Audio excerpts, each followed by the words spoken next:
Imagine for a second that there was a new store, had new salespeople, never met, knew anything, you knew nothing about products you knew nothing about. What's the chance that you could go into that store and open up your checkbook, swipe your debit credit card before you leave?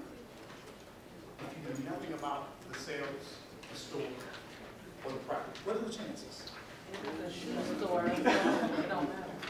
Is it any different in the classroom?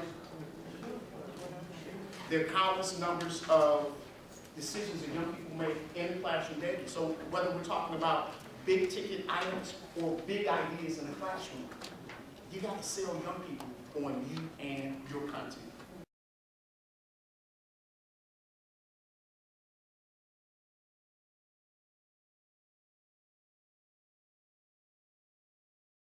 So what is engagement? Well, I like to say engagement is about helping students find new passions and interests and lose track of time. Yes. Formally defined, it's the extent to which students are interested in, emotionally involved with, and willing to participate in the task at hand. Generally, when we think of student engagement, we often think of it as one-dimensional, but there are actually three components of engagement. Is it important? Is it important? Yes. Yes. Why? Why is it important? Yes, ma'am. It's important for students to be engaged so that so teachers can understand how to process the information and they know how to modify their instructions. There are many different variables that affect achievement in schools and the classroom. Did you know, ladies and gentlemen, that the number one variable that impacts achievement in schools is student engagement? Yes. If you don't, please get that down. Know that all other variables act through it. Why? It helps students, tons of benefits. Stay in school longer, predicts performance, test scores, increases the likelihood of success, particularly for low-income African-American males. And an ancillary or added benefit is that it helps keep your stress level down. Now, what are the challenges with engaging, particularly African-American males? What are the specific challenges? Would you agree? Many disidentify with school. They walk in with the mindset, I'm here, I'm sitting in these roles, I'm asked to do things and learn primarily individually and talk to all day. Yes, we understand that discipline is part of it, but how about meeting me halfway when I can collaborate with some of my peers? So whether it's their learning style, the environment, or the structure of the school, out-of-school challenges, there are many things that are going on in their lives that cause or lead to the engagement. What about today's topic with text? Two of the biggest ones are the decontextualization of literacy and the isolation and teaching of skills. The isolation and teaching of skills, or teaching of skills in isolation. What do we mean? What is decontextualization of literacy?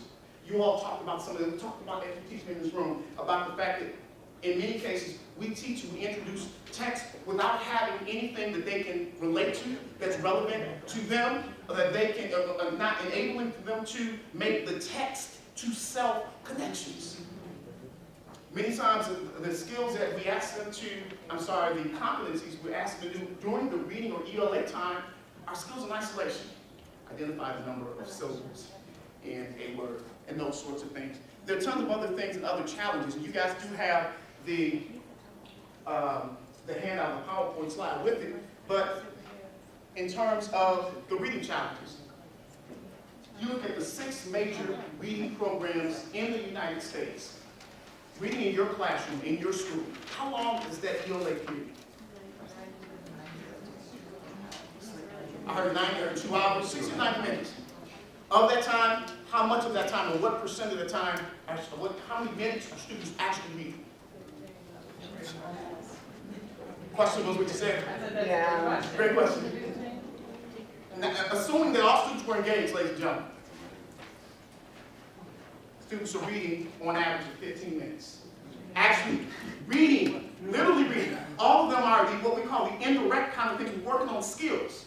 So what we find in terms of some of the challenges is that the volume of reading should be improved. We're going to look at that today.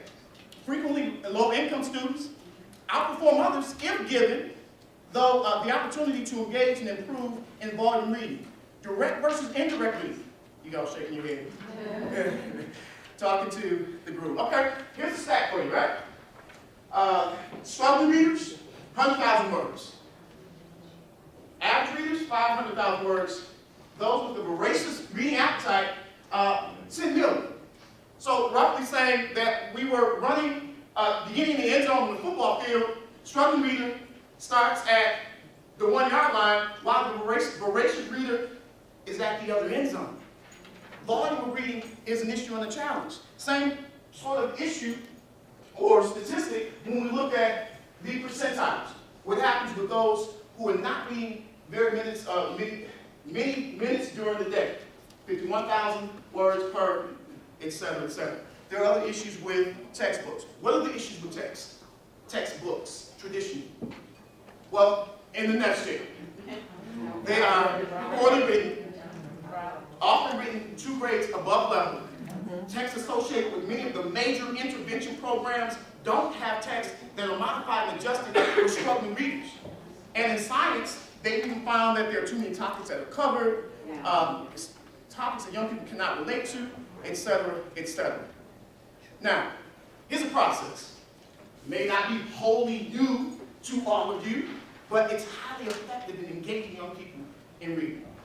We've developed it over the years. We call it the I.N.S.P.I.R.E process. We'll go through 7 steps. Again, it may not be wholly new, but highly effective. And some of them you may or may not be, you may or may not have heard of. First, inspect to inspire. Become a scholar of students. What does that mean? I don't know, you tell me, it's your presentation. Again, something that may be something subtle and mundane, but essentially asking. Okay. How was your weekend? What did you do? Whole lot. Play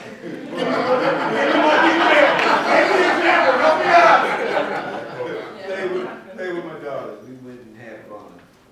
Tons of ways you can do it. Of course, we talked about it. We put it in the process very quickly. You essentially finding out as much information on a continuous basis about your students, so much so that you become considered an expert or scholar of your students. I did it intentionally.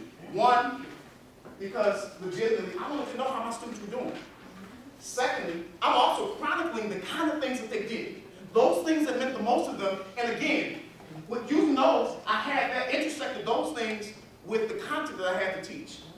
So it's centered around 4 basic questions. How do they like to learn? How do they learn best?